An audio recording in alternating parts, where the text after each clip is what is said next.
जय परमेश्वर देवता लोगों। पेज नंबर 185 से जनहित में जारी है। साध अनूपदास महाराज की किताब जगदीतकारणी।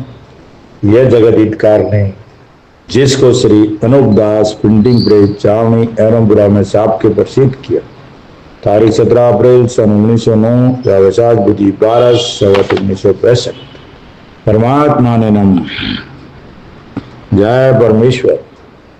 हजार हजार शुक्र वो ज्योति स्वरूप निरंजन निराकार का है कि जिसने जमीन व आसमान को बनाया और तमाम सृष्टि को पैदा किया, परंतु उसकी कारीगरी का भेद किसी पर जाहिर नहीं हुआ कि क्या भेद है। फिर मेरी जबान से ईश्वर परमात्मा की तारीफ अदा नहीं हो सकती। और दूसरा मजमून बतर समुद्र के सो कलम से लिखा जाता कि जो जो करतब मैंने इन सौदागर महजनान के देखे वो अजब तरह के नजर आए, जिससे मुझ गरीब साध अनूपदास को तमाम जहान के हिंदू मुसलमान और साध संत और पंडित फकीर और मुल्कों के राजा महाराजा और सातों आठों और सब विलायतों के बादशाह और दिगर अंग्रेज वगैरह की खिदमत में हाथ जोड़कर अर्ज करना लाजिम है। दोस्तों, ये अनूपदास जी महाराज पूरे विश्व को अर्ज कर रहे हैं, पूरे विश्व को अपील कर रहे हैं कि इस किताब जगदीतकारणी के मजमून को पढ़ करके बंदोबस्त करो। आज जो दुनिया में बुरा हो रहा है और भला कैसे होगा, उसके लिए अनूपदास जी महाराज दरखास्त कर रहे, पूरे विश्व से दरखास्त कर रहे मेरे भाइयों कि आज जो दुनिया में बुरा हो रहा है उसके जिम्मेदार हिंदुस्तान के सौदागर बनिए बेईमान लंका के ढेर, और ये राक्षसी पाप कराते हैं और कई समुद्रों के बीच में दरियाओं के टापू के ऊपर आलोक पाप करा रही, जिसकी खबर अब तक विज्ञान वालों को भी नहीं है, न किसी और को है, न किसी और विलायत को है। इसलिए अनूपदास जी महाराज अर्ज कर रहे कि भाइयों, जिसको दुनिया सुरग नरक बोलती है वो हिंदुस्तान के सौदागर बनियों के पाप करने की जगह है। मुसलमान भाई जिसको जन्नत बोलते हैं वो हिंदुस्तान के सौदागर बनियों के पाप करने की जगह है। अंग्रेज हेवन हेल्स बोलते हैं वो हिंदुस्तान के सौदागर बनियों के पाप करने की जगह है। तो भाइयों, हिंदू हिंदू हिंदू के जितने संत महात्मा बोलते कि तेरा सुरग में भला करेगा। दोस्तों, सुरग में कोई भला नहीं करता है, न कोई सुरग से आज दिन तक रिटर्न आया। इसलिए पहले सुरग की पहचान कर लो भाइयों। सुरग जो है वो जमीन माता है और हम जहाँ रहते हैं वहीं सुरग है, पर इन हिंदुस्तान के बनियों ने राक्षस से फैला कर हमको नरक कर दिया। इसलिए भाइयों, इस बात पे गौर करो कि जो दुनिया सुरग नरक बोलती है, जिसको जन्नत बोलती है, जिसको हेवन हेल्स बोलती है, वो हिंदुस्तान के सौदागर बनियों के राक्षसी पाप करने की जगह है। जब वहां राक्षसी पाप होता है, जब पूरी दुनिया में आकर लगता है भाइयों। इसलिए उस राक्षसी पाप का जब तक खात्मा नहीं होगा, पूरा विश्व मिलकर जब तक उसका खात्मा नहीं करेगा, जब तक दुनिया में अमन शांति नहीं होगी। और अगर अमन शांति चाहिए, दिन और दुनिया का भला चाहिए, तो एकमात्र रास्ता है, वो है साध अनूपदास महाराज जी की किताब जगदीतकारणी के मजमून को पढ़ करके बंदोबस्त करो, तो दुनिया में अमन शांति कायम हो जाए। ये इसका सबूत है और ये इसकी गारंटी है अनूपदास महाराज की। तो भाइयों, आज पेज नंबर 185 से जनहित में जारी है, और जिस भाई को ये किताब चाहिए तो इसके संपर्क के लिए 8905653801 और हर महीने की 17 तारीख को चावनी एरमपुरा 307027 राजस्थान में निःशुल्क किताब मिलेगी। जो भी भाई को चाहिए जरूर फोन कीजिएगा, नहीं तो चावनी एरमपुरा पधारिए। जय परमेश्वर। पेज नंबर 185 से जनहित में जारी है। इस जाली जाल में 8 तो राजा बादशाह हिंदू मुसलमानों के कौम के मारे गए कि जिन्हों को इन सौदागर बच्चों ने थोड़ा सा राक्षसी पाप का करना सिखा दिया था, परंतु ये खबर नहीं थी कि ये सौदागर लोग बुद्धि फेर के सिखा देते हैं या किस तरह से, कि जिसका पता तक नहीं लगता। क्योंकि 8-9 राजा हिंदू मुसलमानों के कौम के मारे गए, परंतु जाल का करना बंद नहीं हुआ, जिसकी बदनामी भी उन्हीं बादशाहों के सर पे रही कि जो जाल करने के सबब से रावण वगैरह मारे गए। अनूपदास जी महाराज कहते हैं कि भाई 8-9 राजा बादशाह मारे गए, फिर भी सतयुग नहीं आया, यानी जाल मिटा नहीं, पूरी तौर से जाल मिटा नहीं। और बदनामी भी वो लेके गए कि रावण ने भी पाप चलाया था, हिरण्यकश्यप ने भी पाप चलाया था, कंस ने भी, और भी 8-9 राजा ऐसे पाप करने से मारे गए, लेकिन बदनामी भी लेके गए और कुछ हासिल भी नहीं हुआ। पाप तो वैसा का वैसा अब भी चल रहा है। तो भाइयों, जाल करने के सबब से रावण वगैरह मारे गए, तो भी जाल का चलना बंद नहीं हुआ। सो ये बात काबिल ख्याल करने की। फिर इस बात को सोचना चाहिए कि इतने लोग मारे गए फिर भी पाप क्यों चल रहा है भाई, तो इस बात पे ख्याल करना चाहिए। तब अनूपदास जी महाराज ने ये ख्याल किया। ख्याल करने का है कि जब जाल के करने वालों को गारद कर दिया तो फिर जाल का चलना क्यों कर रहा है, जिसकी वजह यह है कि कभी भी जाल के करने वाले नहीं मारे गए। अनूपदास जी महाराज कहते हैं कि जितने डिस्ट्रीब्यूटर थे, जिनको सिखाया था, और जिसने डिस्ट्रीब्यूटर बोलते ना वैसा, यानी थोड़ा थोड़ा पाप सिखा के इनको तैयार किया था, वो मारे गए। असली पाप के उसे, जिनकी पाप करने की फैक्ट्री है, जिसने पाप शुरुआत की है, वो नहीं मारे गए। और जिनको कि इन सौदागरान ने थोड़ा सा राक्षसी पाप सिखाया था, वो जाल के सबब से गारत हो गई। सो खास वजह इस जाल की यह है कि कदमी जाल इन बनियों का ही है, इससे जाल का करना बंद नहीं हुआ और पीढ़ी 2 पीढ़ी के बाद चला दिया। ये क्या करते, जब पकड़े जाते तो पीढ़ी 2 पीढ़ी तक नहीं चलाते, यानी जिस राजा ने पकड़ा है जब तक वो राजा, और अगर उनकी औलाद भी समझ गए तो 2 पीढ़ी तक हो, जब उनका बच्चा नहीं मरेगा जब तक ये पाप नहीं करेंगे। फिर राजा और उनकी औलाद मर गई, फिर पोते हो गए, तो फिर पाप करना, क्योंकि पोतों को तो मालूम नहीं रहता है कि ये क्या हो रहा है, इसलिए ये पीढ़ी 2 पीढ़ी पाप बंद कर देते, फिर वापस चला देते हैं। तो इनके घरानों में ये पाप हमेशा से चला आ रहा है भाई। पीढ़ी 2 पीढ़ी के बाद चला दिया, फिर उसी तरह से अब तक चला जाता है, अब तक उसी तरह से चला जाता है। रावण मर गया, कंस मर गया, कारुण मर गया, हिरण्यकश्यप मर गया, और भी 4-5 राजा मारे गए, लेकिन पाप बंद नहीं हुआ, पाप तो चला ही आ रहा है। क्योंकि पाप के असली उस्ताद तो हिंदुस्तान के सौदागर बनिए बेईमान लंका के डेरे, तो कैसे बंद होगा, पाप तो इनके हाथ में। कदमी जाल करने वालों का अब तक किसी ने नहीं जाना, परंतु अब मुझको इन सौदागरान ने अपने राक्षसी पाप से दुखी किया है, जिससे साफ साफ जाहिर होता है कि राक्षसी पाप रावण का नहीं था, क्योंकि यह कदीमी जाल इन बनियों का है, और इन सौदागर बच्चों ने ही रावण वगैरह को छल करके थोड़ा सा राक्षसी पाप का करना सिखा दिया था। थोड़ा बहुत छल करके, और किस तरह से सिखाते ये लोग समझ में नहीं आता, पकड़े नहीं जाते। जैसे ब्राह्मणों को टीप ने तो पकड़ा दिए, आज ब्राह्मण बोलते हमारे घर के, लेकिन उनको ये मालूम ही नहीं है कि ये टीप ने किसके। पूरी दुनिया ब्राह्मणों को दोषी ठहरा रही है, लेकिन अनूपदास जी महाराज बोलते ब्राह्मण का कोई दोष नहीं है, ये भूला हुआ है। अगर उनको मालूम पड़ जाएगा तो ये टीप ने छोड़ देंगे, और उनको हुक्म भी अनूपदास जी महाराज दे रहे हैं कि ये टीप ने राज दरबार में दे दो, और कहना कि हमारे बुजुर्गों को किस रीत से पकड़ा दिया हमें कोई खबर नहीं है। लेकिन ब्राह्मणों को तो एक ही लत लगी कि हमारे बुजुर्गों के लिखे हुए, और आखिर में ब्राह्मण भी मारा जाएगा, लेकिन पता भी नहीं लगेगा कि भाई हम क्यों मारे गए, उनको मालूम ही नहीं है।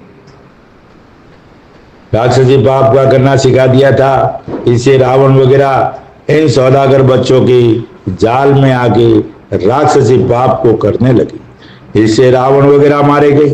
क्योंकि रावण वगैरह को थोड़ा सा पाप करना बुद्धि फेर के सिखा दिया था, जिससे रावण वगैरह भूल के राक्षसी पाप को करते रहे। अभी महाराज कहते कि भाई रावण वगैरह को थोड़ा सा राक्षसी पाप सिखा दिया, तो सिखाने के लिए कोई ये सौदागर बच्चे डायरेक्ट नहीं जाते, ये किसी भेष बदल के जाते, चेहरा बदल के जाते, साधु के भेष में जाते, रिश्तेदार बनने, यानी कई तरीके इनके बड़े बड़े महात्मा ऋषि मुनि जो ऐसे बन के जाते या घर में सुझाते, किस तरह का सिखाते, ये तो इनकी वही जाने। भूल के राक्षसी पाप को करते रहे हैं, इससे रावण वगैरह थोड़ा सा पाप करना सीख के और अपने सर संसार के लोगों की बुराई लेके राक्षसी पाप करने से मारे गए। अब पाप सीख लिया थोड़ा बहुत, अब वो पाप सीख करके संसार की बुराई ले ली, तो संसार की बुराई मालूम पड़ गई, तो फिर संसार के हाथों से मारे गए। सो अब तुम सब विलायतों के राजा बादशाहों को इन सौदागर बच्चों के कदमी पाप से वाकिफ करता हो। अब अनूपदास जी महाराज आज आपको इन कदमी पाप से वाकिफ कर रहे। वो तो रावण कंस वो तो अपने भाई थे और डिस्ट्रीब्यूटर थे, और तो वो तो बेचारे थोड़ा सा पाप चलाते थे, लेकिन ये कदमी पाप जिनका मैन्युफैक्चर है, सदियों से आ रहा है, लाख पीढ़ी से जो हो रहा है, वो पाप अनूपदास जी महाराज ने पकड़ा है भाइयों। अब एक डिस्ट्रीब्यूटर को पकड़ते और एक पूरी फैक्ट्री को पकड़ते तो वो कितना उस्ताद आदमी होगा। तो अनूपदास जी महाराज कोई छोटे मोटे आदमी नहीं थे।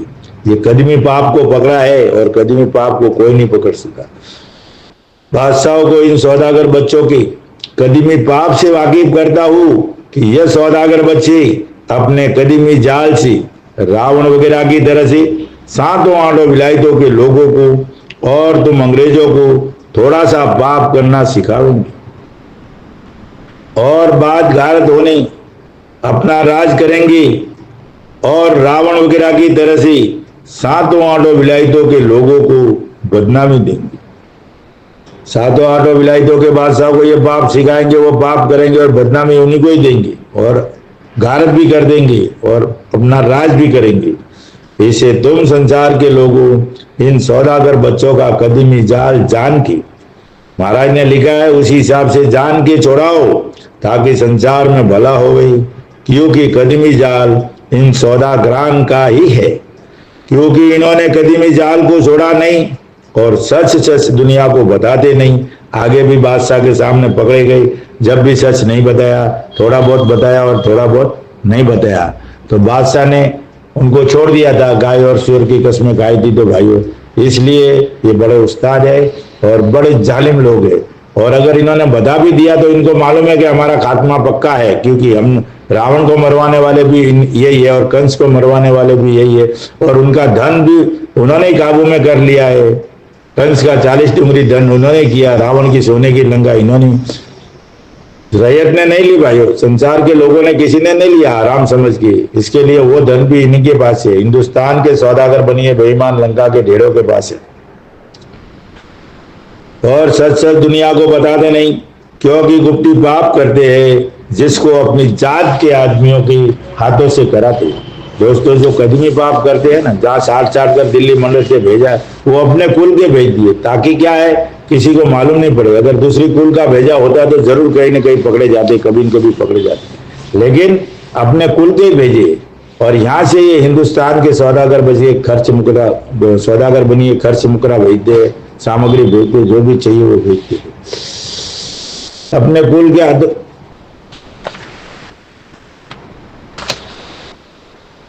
अपनी जात के आदमियों के हाथों से कराते हैं। सो इनके वो नौकर है। जहां कदमी पाप चल रहा है 84 लाख कुंडियों के ऊपर, जिसको दुनिया स्वर्ग नरक बोलती है, जिसको जन्नत बोलते हैं, जिसको हेवन हेल्स बोलते हैं, वहां पे पाप हो रहा है भाइयों, राक्षसी पाप, और वहां 84 लाख कुंडिया है। सो इनके वो नौकर है, उन आदमियों के हाथों से कराते हैं। सो इनके वो नौकर है, क्योंकि समुद्र हजारों कोस में पड़ा है, नहीं मालूम कि कौन से टापू पे कराते हैं, क्योंकि धरती का पेट चौड़ा है।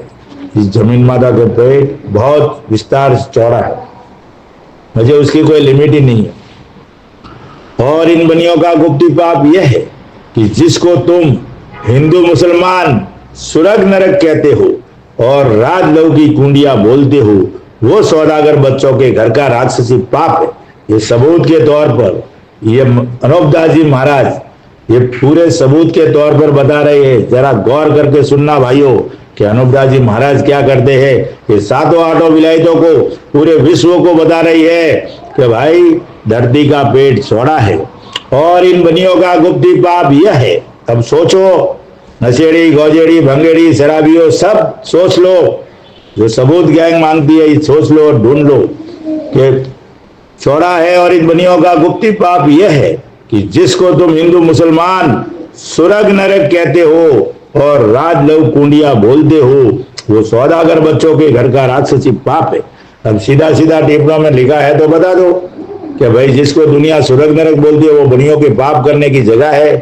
इतना लोगों को उलझाने की क्या जरूरत है भाई, सीधा सीधा समझा दो। जो भी ये किताब पढ़ के समझे तो वो तो क्या है, अपनी अपनी दुकानें खोल के बैठे अपना अपना धंधा करेंगे भाई, लेकिन असली बात नहीं बताएंगे और लोगों को बदनाम करेंगे कि असली बात ये है, असली बात ये है। मुसलमान सुरग नरक कहते हो और राजलव की कुंडिया बोलते हो, वो सौदागर बच्चों के घर का राक्षसी पाप है। ये अनूपदास जी महाराज उसका खुलासा करें। और इसी पाप से बुद्धि फेर देते हैं, इससे कुछ पता नहीं लगता है। इस पाप से बुद्धि फेर लोगों की बुद्धि भ्रष्ट होती है और जो सबूत मांगते हैं, जो मैं और मौत कैसे कब्जे में, उनकी बुद्धि बिल्कुल भ्रष्ट है। इसलिए वो ऐसा बोलते हैं भाइयों कि राक्षसी पाप से बुद्धि फेर देते हैं, इससे कुछ पता नहीं लगता है, इससे उनको कुछ समझ में नहीं आता है। वो सबूत करते करते ही मर जाएंगे और पता भी नहीं लगेगा। और ये सबूत किताब जगत ज्ञानी, क्योंकि बुद्धि राक्षसी पाप के जोर से इन सौदागर बच्चों के बस में करी हुई है और जो भी सबूत मांगते हैं उनकी बुद्धि उनके बस में करी हुई है। जब उनको ऐसी उल्टी सीधी बातें नजर आती है और जो कि किसी का जहाज वगैरह जावे तो उसको अपने राक्षसी पाप से जाने भी नहीं देते, क्योंकि जमीन के पेट में बाएं गोले का दर्द कर देवे तो जहाज उस चक्कर में आके डूब जावे तो फिर उसका पता किस तरह से लगे। और जो कि समुद्र में भोर पड़ता है और चढ़ाई करता है तो उसकी मिसाल ऐसी है कि जैसे आदमी की ओजड़ी में रोग की वजह से गड़बड़ाहट होता है, फिर उसी तरह से समुद्रों को राक्षसी पाप का रोग नहीं किया होवे तो वो भी सीधा ही पड़ा रहे और भोर वगैरह नहीं पड़े और ना चढ़ाई वगैरह करे। क्या होता भाई, जैसे अपने पेट में गड़बड़ाहट होती है या हाजमा बिगड़ जाता है, जब उसमें ऊपर नीचे, ऊपर से भी उल्टी होती है, पीछे से भी ये होता है तो वो गड़बड़ होती है। तो समुद्र में भी वो जमीन माता की ओजड़ी है और उसका भी आहार वगैरह, जमीन माता जल का आहार कर दे तो आहार वगैरह उसका हजम नहीं होता है या कुछ भी उसमें ओजड़ी में गड़बड़ाहट कर दे तो फिर वो समुद्र चढ़ाई करता है। जब वो समुद्र का पानी बाहर आता है और अगर वो गड़बड़ाहट नहीं हो तो वो भी सीधे ही पड़े, कुछ तूफान वगैरह नहीं करे। परंतु ये बनिए रात दिन जमीन माता के नाम का पाप कराते रहते हैं, इससे भूवर और आर वगैरह हिलता रहता है और संसार के लोगों की और राजा बादशाहों की ऐसी बुद्धि कैद कर दी है। और पहले जमाने में हमेशा सूरज चंद्रमा अपने अपने कायदे के मौजिब उगते थे। क्या उगते थे? सूरज और चंद्रमा अपने अपने कायदे के मौजिब उगते थे कि जब दिन निकलता था जब तो सूरज उगता था और जब दिन छुपता था तो चंद्रमा उगता था, जैसा कि पूनम का उगता। तो भाइयों, सतयुग में हमेशा सूरज चंद्रमा अपने अपने कायदे के मौजिब उगते थे। दिन निकलता था तो सूरज उगता था और दिन छुपता था तो चंद्रमा उगता था। कभी अंधेरी रात नहीं होती। ये जो अंधेरी रात का खेल चला है वो राक्षसी पाप से चला है। ये 15 दिन तक पाप को करते हैं, एकम से चालू करते हैं और अमावस तक पूरी रात पाप करते हैं और फिर एकम से छोड़ते हैं और पूनम के दिन सिर्फ एक दिन पाप पूरा नहीं छोड़ते, उसमें भी गरम वगैरह लगा देते लेकिन पूरा पाप पूनम को नहीं करते। और उनको अगर कुछ करना है कि पूनम को एक दिन भी गरम वगैरह लगावे तो उस दिन भी वो पाप चालू कर सकते हैं, लेकिन एक दिन उनका ये है। लेकिन सतयुग में जैसे ही सूर्य अस्त होता था वैसे ही चंद्रमा उगता था, अंधेरी रात नहीं थी। ये अंधेरी रात के नाम का 24 घंटा जमीन माता को राक्षसी पाप से रखते, यानी एक ज्योत को खंडित करके रख दिया है। पूनम का उगता है उसी तरह से सदा उगता था और ये सूरज चंद्रमा जमीन माता के शरीर में ज्योत है, दम की ज्योत। जैसे हम सांसें लेते हैं वैसे जमीन माता के, और एक सांस को पूरा, एक चंद्र नाड़ी को पूरा रोग से ग्रस्त कर दिया है। वो 15 दिन तक पाप करते और 15 दिन उसके नाम, यानी 24 घंटा उसके नाम का पाप चल रहा है। सो संसार में कहते हैं कि सतयुग में चंद्रमा सदा पूरा उगता था। सो जब से चंद्रमा के नाम का पाप कराना शुरू किया है तो बदी एकम से चंद्रमा के नाम का पाप करना शुरू करते हैं। सोचना भाई, इधर समझना और गहराई से सुनना।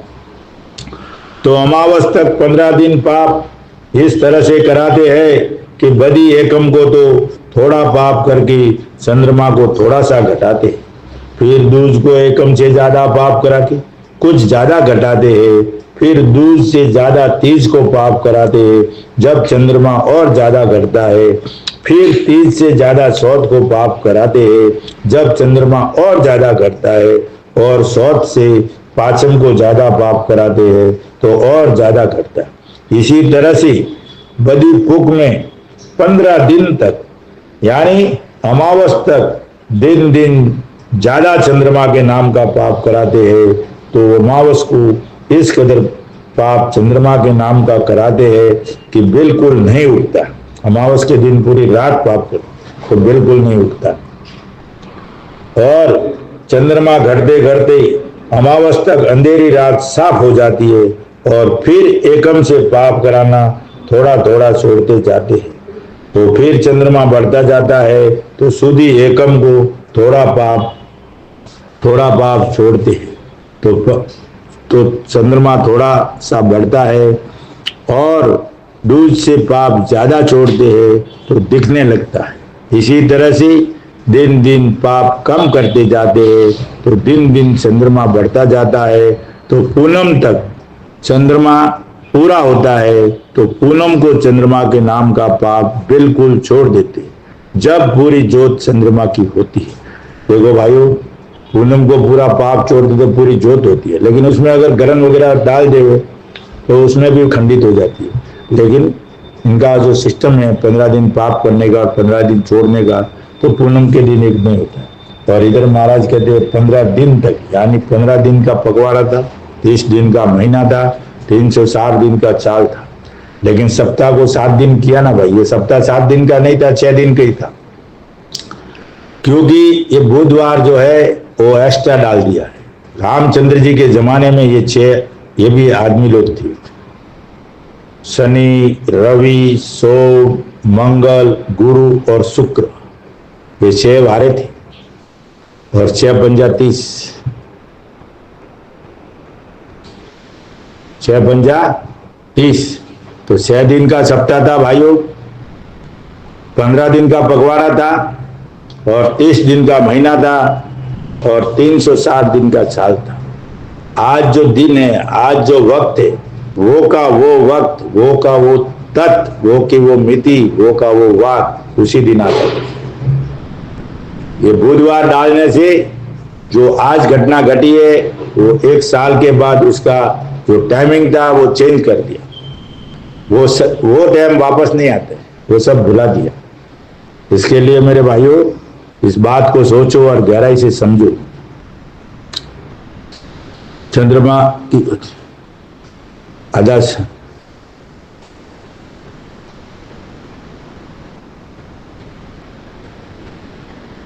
जब पूरी जोत चंद्रमा की होती, और जो उसमें भी ग्रहण वगैरह डाल देवे तो आधा पाप करावे तो आधा चंद्रमा घटता है, और ज्यादा पाप करावे तो ज्यादा कम दिखता है। सो ये रोग ऐसा है कि जैसे आदमी को आधा सीसी का रोग होता है और सर दुखता है, इसी तरह से जमीन माता को ये आधा सीसी का रोग जादू से किया कि चंद्रमा को घटाते हैं। इंसान को भी आधा सिर का दर्द होता है ना, वैसा का वैसा जमीन माता को भी आधा सीसी का रोग बोला जाता है। जो इंसान को जितने रोग होते हैं वैसा का वैसा जमीन माता का भी शरीर है।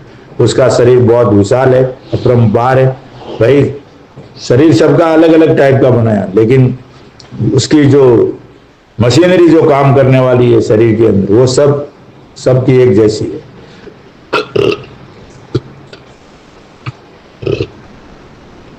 चंद्रमा को घटाते हैं सो ये रोग आधा सीधी का 12 महीना रखते हैं। एक फक्त पूनम के दिन नहीं कराते हैं सो पूरा उगता है। और दुनिया में किस्सा पहले से इस तरह से संचार में चला दिए है कि अंधेरी रात चोरों ने मांगी है और सासू की बहू ने मांगी है। ये हिंदुओं के ग्रंथों में भी लिखा होगा, हिंदुओं के किताबों में भी लिखा होगा। और पहले पहले ऐसी आगम बता देते या कोई साधु बाबा पंडित फकीर जोगी जति के मुंह से कहलवा देते हैं कि अंधेरी रात सासू की बहू ने मांगी है या चोरों ने मांगी है। तो ये अंधेरी रात जब से चालू हो गई तो ये सब इन हिंदुस्तान सौदागर बनियों की भविष्यवाणियां हैं और कर्तव्य है, और ऐसे करके दुनिया को बरगला दिया। सो अनेक किस्सा इस तरह के चला दिए हैं। सो ये बनिए सूरज चंद्रमा को ऐसे ग्रहण कराते हैं जैसे रावण सूरज चंद्रमा को गर्म कराता था, उसी तरह अब भी गर्म वगैरह पड़ता है और चंद्रमा वगैरह घटता है।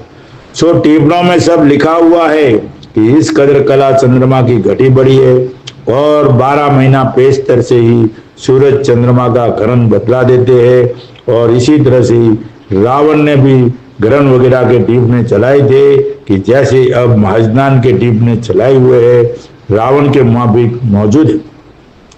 आज जो टीपने चल रही है ये हिंदुस्तान के सौदागर बनिए बेईमान लंका के भेड़ों के बनाए हुए है और ब्राह्मणों को छल करके पकड़ा दिए। ब्राह्मणों को कुछ भी मालूम नहीं है भाई। और जो ये भविष्यवाणी वगैरह देखते ना, उन बोलने से देखने से सपना देखने से, रात को सपना देखा दिन में क्या हुआ, वैसा कुछ नहीं है। आप जो सब कुछ देखते हो, जो भी भविष्यवाणी करते हो, जो भी टिप्पणा देखते हो, उससे कुछ नहीं होता है। जैसे हम किसी देवी देवता के पास गए ना और वहां भी मन्नत मांगी तो वो मन्नत भी उनके हाथ में नहीं है। जो हम मन्नत मांगी है और वो पूरी हो जाएगी तो वो उनके हाथ में नहीं है। ये हिंदुस्तान का सौदागर बनिया के पास है। वो जब चाहेगा वैसी मन्नत देगा, जब चाहेगा तो नहीं देगा तो नहीं देगा। किसको कहाँ करना है, किसको कैसे। जैसे आज हिंदुस्तान का मीडिया है, उसको जो अच्छा लगेगा वो दिखाता है, उसको जो अच्छा नहीं लगेगा तो वो नहीं दिखाएगा। उसका फायदा होगा उसमें वो इंटरेस्ट लेगा, उसका फायदा नहीं होगा उसमें नहीं देगा। ये हिंदुस्तान का मीडिया एकदम इंसाफ करे ना, पूरे न्याय नेकी से बतावे ना, तो कल पाप छूट जाए, लेकिन बताएगा नहीं। आज ये हिंदुस्तान का मीडिया इतनी इतनी बात किताबों की करती है, लेकिन ये जगत हितकार नहीं है, पूरे विश्व को बचाने की बात है।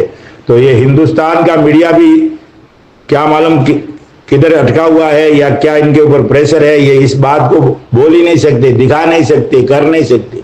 लेकिन अगर हिंदुस्तान का ये मीडिया इस बात के ऊपर गौर करे और इस बात को दुनिया में दिखा, लेकिन क्या करेगा, वो भी इनके मोहरे है। मीडिया हाउस के तो बड़े बड़े लोग हैं, वो इस बात को चलने ही नहीं देते। इसके लिए भाइयों ये पब्लिक को समझना पड़ेगा। ये किताब जब पढ़ोगे तो आपकी बुद्धि दुरुस्त होगी, बुद्धि दुरुस्त होगा तो सच और झूठ की तलाश होगी। तब मालूम पड़ेगा कि कौन ईमानदार है, कौन बेईमान है, कौन कर्तव्य कर रहा है, कौन खेल खेल रहा है, कौन हिंदू मुसलमान को लड़ा रहा है।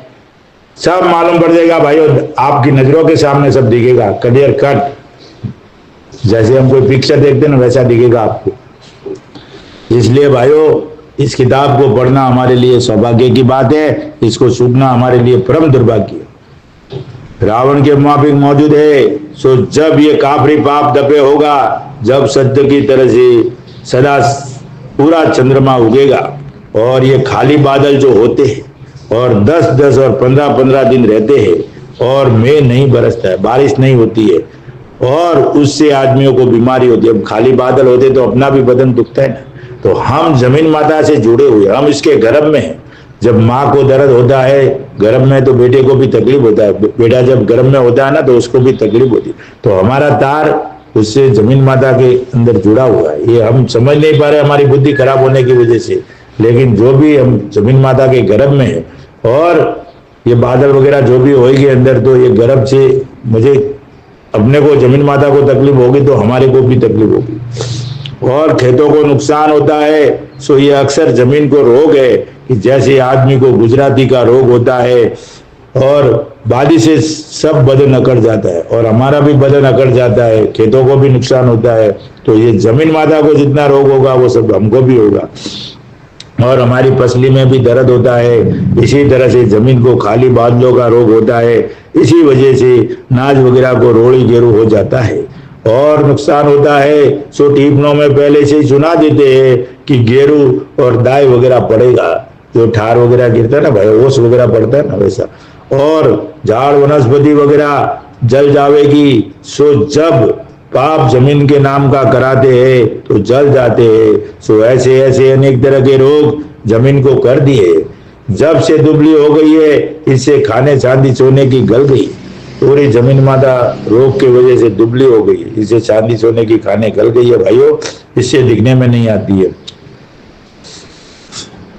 जिससे दिखती नहीं है कि जो जमीन माता को लाख तरह का रोग करा देवे तो कोई ये नहीं समझे कि जमीन को रोग किया है, बल्कि ये जानने लगते हैं कि परमेश्वर की कुदरत है। और जो कि आदमी को शरद गर्म का रोग हो जावे तो उसका शरीर और जीव बहुत दुख पाता है। अभी ये क्या बोलते हैं कि रोक दिया है, बल्कि ये जानने लगते परमेश्वर की कुदरत। मुझे कितने भी कोशिश करोगे तो आपको परमेश्वर की कुदरती ख्याल आएगी। इनका पाप नहीं पकड़ा जाएगा। इनका अगर पाप पकड़ना चाहो, ये कुदरत के शैतानों को अगर पकड़ना चाहो और इसका पहचान करना चाहो, तो ये साध अनुपदास महाराज लिखी किताब जगत हित कारणी ही पढ़ना पड़ेगा। और उसका सबूत सिर्फ और सिर्फ ये किताब है। बाकी तो दुनिया की जितनी किताबें हैं, सबूत दुनिया में बहुत है। असली वेदों में इनकी सब करतूत है, लेकिन वो असली वेद जो इनके करतूत जो लिखे हुए हैं, वो इन्होंने सब गायब कर दिए। वो हिंदू मुसलमानों की किताबों में है, अंग्रेजों की किताबों में है, लेकिन वो जितनी भी किताबें थी वो सब इन हिंदुस्तान के सौदागर बनियों ने गायब कर दी है। और आज जो दुनिया में ये किताबें जितनी भी चलती है, हमारे ऋषियों के नाम से, हमारे मौले मौलवियों नबियों के नाम से और पैगंबरों के नाम से, और हिंदू धर्म में साधु संतों के नाम से, अंग्रेजों में गॉड के नाम से, बाइबल के नाम से, जो भी कैसे भी चल रही है, वो सब हिंदुस्तान के बनियों ने जाहिर किए। भाई असली किताबें हमारी इन्होंने गायब कर दी है। इसकी एक बार तपास करनी चाहिए। मैं तो सभी हिंदू मुसलमान अंग्रेज भाइयों से हाथ जोड़ के अर्ज करता हूँ कि एक बार साध अनुपदास महाराज लिखी किताब जगत हित कारणी पढ़ के तो देखिए मेरे भाइयों। उसमें आपका थोड़ी पैसा लगने वाला है। आप अगर बुद्धि दुरुस्त हो जावे और समझ में आ जावे तो असली गुनहगार कौन है, असली हिंदुस्तान का आतंकवादी कौन है, वो ये किताब पढ़ने से मालूम पड़ जाएगा मेरे भाइयों। इसलिए बोलता हूँ कि एक बार इस किताब को पढ़ना हमारे लिए सौभाग्य की बात है और सु अवसर है। इसको चूकना हमारे लिए परम दुर्भाग्य है। भाइयों, जय परमेश्वर और आपका दिन शुभ रहे। और कल से पेज नंबर 188 से जनहित में जारी रहेगी। जय परमेश्वर, जय परमेश्वर।